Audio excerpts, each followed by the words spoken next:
Hey folks, Brian Blessing, glad to be with you here. VegasInsider.com from Las Vegas, and we're talking about the U.S. Open. What a great time of year. We still have the U.S. Open, we still have the Masters, and I think there's some price plays in here. Can we beat Dustin Johnson, the 8-1 favorite? He's already got one U.S. Open on his resume. Should have, well, you could say three. Chambers Bay, go back to Pebble Beach. He had the lead, let it get away, although that year I was pretty happy. I had Graham McDowell at 80-1. I'll never forget that one.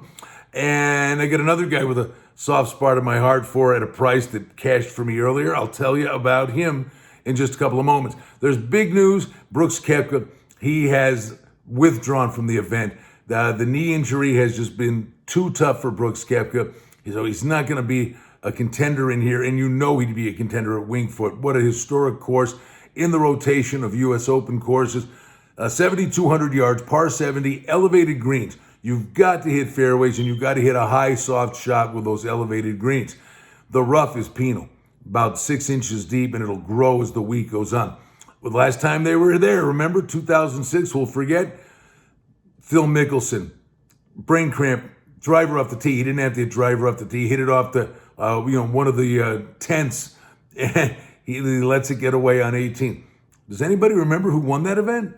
It was Jeff Ogilvy. You know what the winning score was? 5 over par. This course is a brute. All right, the contenders. Other than DJ, you've got Jon Rahm, Justin Thomas at 12-1.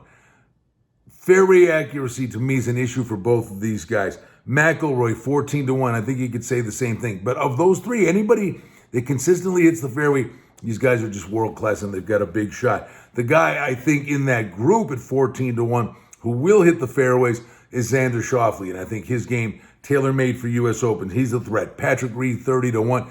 Loves New York, but he loves to feed off the energy of the crowd that's not going to be there.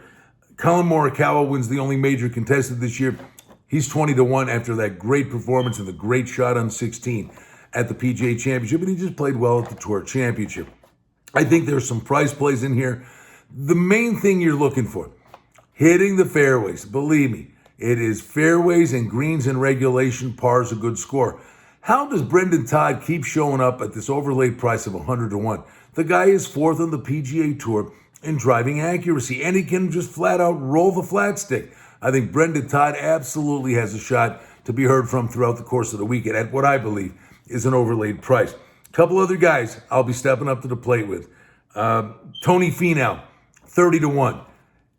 He doesn't win. He's there all the time. He doesn't win, let alone win the big one. But don't forget, he's contended in U.S. Opens before. He was in the final group on a Sunday when Koepka won a few years ago. I think Finau has a chance to maybe shake that perception. He can't win the big one. 30-1. I think it's worth the price. It's about the right number. I think Finau's going to be tough. And another price play, 60-1. Told you I had a guy I love, Louis Oosthuizen. Almost won the Masters. He had the double eagle. The Gene Sarazen kind of shot a number 2 at the Masters. Bubba Watson beats him with the miracle pitching wedge. But wait a minute. Louis does win the British Open in windy conditions in a playoff. Had Louis that day at 120-1. I'll always love Louis Oosthuizen. He hits fairways. He hits greens. He's putting the ball good. 60-1 is a nice price on Louis Oosthuizen. I'll throw 2 Brits in. 3. Let's go 3. Let me finish your cup of tea. I think 50-1. Paul Casey, Ty Hatton, 50-1. I've already got a future on Hatton for the Masters. He's playing great golf. They both can scramble very well. And Ian Poulter, 150-1. He can roll the rock if he hits fairways. So the Brits, beware of them. But for me, I got to go with Finau and Louis Oosthuizen. Schauffele's the upsetter, but Dustin Johnson, man alive, he plays the way he did at East Lake in the last month, and the way he steps up to the plate and always plays on the hard, fast greens. DJ's going to be hard to beat. Think we can, though. Finau and Louis Oosthuizen for me to maybe upset the apple cart. Wish you the best of luck. Chance to make some money, have some fun. Don't forget, Masters right around the bend. We'll be back with you here at VegasInsider.com to get you ready for that prestigious event.